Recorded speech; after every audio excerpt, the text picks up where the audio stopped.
আসসালামু আলাইকুম রহমতুল্লাহ। আমার প্রিয় প্রিয় আপু ভাইয়ারা, আপনারা সবাই কেমন আছেন? আশা করছি মহান আল্লাহ তাআলার অশেষ রহমতে আপনারা যেখানে যে অবস্থাতেই আছেন সবাই ভালো আছেন। আমরাও আলহামদুলিল্লাহ মহান আল্লাহ তাআলার অশেষ রহমতে সবাই ভালো আছি।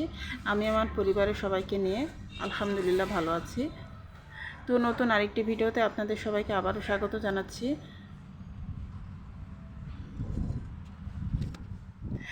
আর আজকের ভিডিওটাও আমি সকাল থেকে শুরু করেছি। আর এই তো সকালে নাস্তা রেডি করে নিয়েছি। তো সকালে নাস্তা রেডি করাটা আর আজকে রেকর্ড করিনি, আজকে নাস্তা রেডি করার পরে রেকর্ড করছি। তো এখানে যে আমি ডাল দিয়ে সবজি রান্না করে নিয়েছি যথারীতি। তো এই ডাল সবজিটা আমার হাজব্যান্ডের অনেক পছন্দ।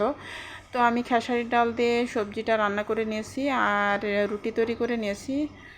তো এই হচ্ছে আজকে আমাদের সকালের মানে ব্রেকফাস্ট আর কি।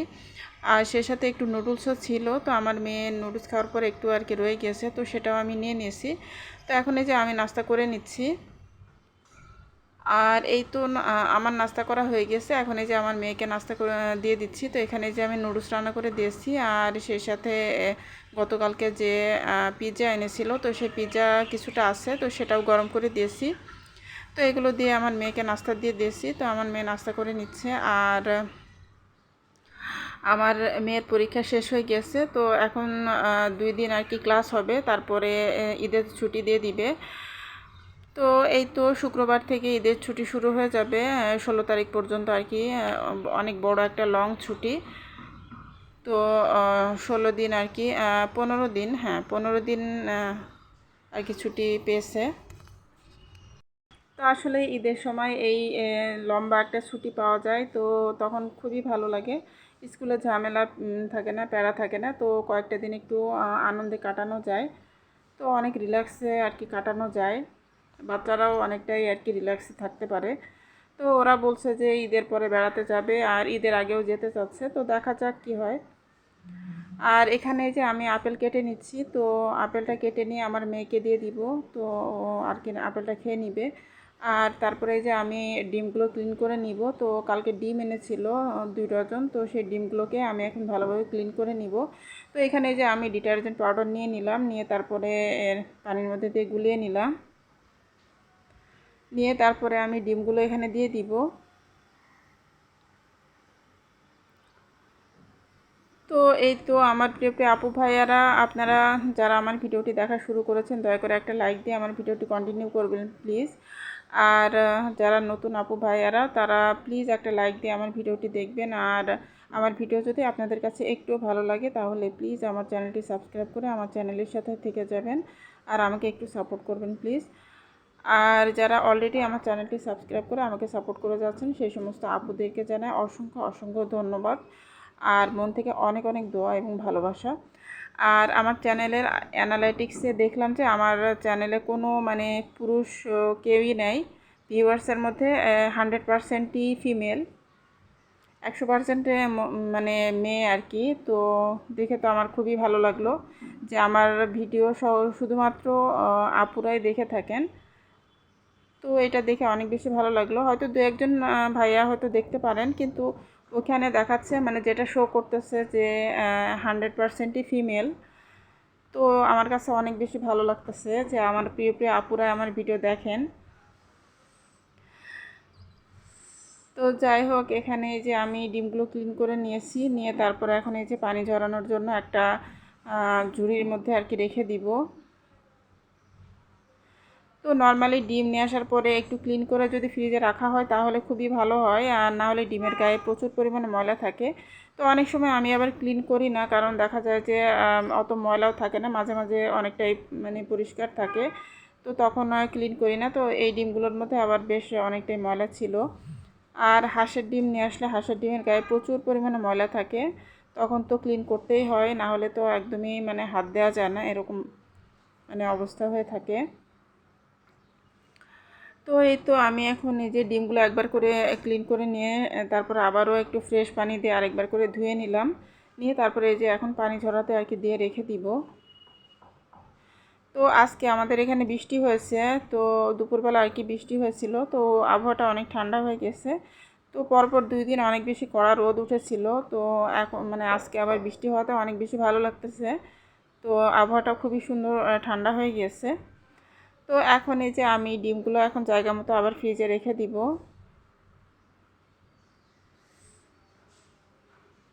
আর আমার যে আম শক্ত আমি রোদে দিয়েছিলাম, তো আমার আম শক্তর জন্য তো রোদটা অনেক জরুরি। রোদ না হলে তার আম শক্তটা শুকাবে না। তো আমার আম শক্তটা আসলে অনেক বেশি মোটা করে দিয়ে ফেলেছি, তার কারণে কিন্তু শুকাতে অনেক বেশি দেরি লাগতেছে। তো যতদিন রোদ হবে ততদিনই দিতে থাকবো, মানে প্রত্যেক দিনই দিতে থাকবো, যতদিন ভালোভাবে না শুকায় ততদিনই ভাবছি যে দিতে থাকবো। তো পারফেক্টভাবে আর কি না শুকানো পর্যন্ত দিতেই মানে রোদে দেওয়াই লাগবে। আর ঈদের আগে যদি বৃষ্টি হয় তখন আবার বেশি ভালো লাগবে না, আবহাওয়াটা মানে শুকনো আবহাওয়া না থাকলে তখন ঈদের সময় বেড়ানো টেড়ানো যায় না, তখন আবার ভালো লাগে না। তো অধিকাংশই ঈদের কুরবানির ঈদের সময় দেখা যায় যে ঈদের দিনে বৃষ্টি হয়। তো ঈদের দিনে বৃষ্টি হলে সমস্যা নেই, কিন্তু ঈদের পরে বৃষ্টি হলে দেখা যায় যে বেড়ানো টেড়ানো অনেক ঝামেলা হয়ে যায়। তো এই তো। আর ঈদ উপলক্ষে তো আমার প্রিয় প্রিয় আপুরা অনেক বেশি প্রিপারেশন নিচ্ছে, অনেক আয়োজন। তো ঈদের সময় কে কী করবে সব কিছু তো ভিডিওতে দেখাই যাবে। আসলে আমাদের দুইটা ঈদ, তো দুইটা ঈদের আনন্দ অন্যরকম। আসলে ঈদের আনন্দের সাথে অন্য কোনো আনন্দের কোনো তুলনা হয় না। আসলে ঈদ ঈদ ঈদই ঈদের আনন্দটাই আসলে অন্যরকম। তো আমার তো অনেক বেশি ভালো লাগে। অনেকে বলে যে এখন এই বয়সে এসে তেমন ঈদের আনন্দ থাকে না, কিন্তু আমার কাছে ঈদের আনন্দ এখনও আছে। আমার তো অনেক বেশি ভালো লাগে ঈদ উপলক্ষে সংসারে কাজকর্ম করা, ঘর বাড়ি পরিষ্কার পরিচ্ছন্ন করা, তারপরে ঈদের দিন তারপরে ঈদের পরেও এক সপ্তাহ পর্যন্ত আমার কাছে ঈদ ঈদ লাগে। তো যাই হোক, অনেক কথাই বললাম। আর এখন এই যে আমি আজকে চাউলের গুঁড়া রোদে দিয়েছিলাম, আর সেই সাথে মরিচের গুঁড়া আরেকবার করে আজকেও রোদে দিয়েছিলাম। তো আমি ভালোভাবে শুকিয়ে রেখে দিব যাতে করে মানে ফাঙ্গাস না পড়ে। আর মরিচের গুঁড়াগুলো কিন্তু ভালোভাবে রোদে না দিলে ফাঙ্গাস পড়ে যায় আর দলা দলা হয়ে যায়। তো এই কারণে আমি এগুলো ভালোভাবে শুকিয়ে তারপরে বক্সে করে রেখে দিয়েছি। আর এখন এই যে আমি কিছু রসুন ব্লেন্ড করে নিয়েছি। তো রসুন তো লাগবেই। তো আমার রসুন শেষ হয়ে গিয়েছিলো, তো আমি একটু আর কি রসুন ব্লেন্ড করে নিয়েছি। তো এটা দিয়ে আমার বেশ কদিন চলে যাবে। তো ঈদের আগে আরও ভাবছি যে আরও কিছুটা আর কি করে নিব। তো এই তো এখানে যে আমি এখন ডিপ ফ্রিজে রেখে দিচ্ছি। তো এভাবে আসলে প্রত্যেকদিন কিছু কিছু করে কাজ গুছিয়ে নিচ্ছি। তো মশলা আমার আরও কিছু করতে হবে, গরম মশলা, তারপর জিরার গুঁড়া, মানে গুঁড়া মশলা আর কি করতে হবে, গরম মশলার গুঁড়া, জিরার গুঁড়া, তো এগুলো আর কি করা লাগবে। আর গরম মশলার গুঁড়া আমার অনেকটাই আছে, তো তারপরেও আবার কিছুটা আর কি ভাবছি করে ফেলবো। তো তাহলে দেখা যাবে যে ঈদের পরে যেটা রান্না করি তখন ঝামেলা হবে না। মশলা রেডি করা থাকলে রান্না করতে একদমই সময় লাগে না। তো আরও কিছু মশলা আমি রেডি করব। তো এই তো এখন এই যে আমি দুপুরে রান্নাবান্না করব। তো আজকে দুপুরবেলা আমি মুরগির মাংস রান্না করব আলু দিয়ে। তো এটা হচ্ছে পাকিস্তানি আর কি মুরগি, সোনালি মুরগি। তো সোনালি মুরগি দিয়ে আমি আলু দিয়ে আর কি ঝোল করব আর সেই সাথে উস্তা ভাজি করব আর ডাল রান্না করব। তো এই হচ্ছে আজকে আমাদের দুপুরের রান্না বান্না।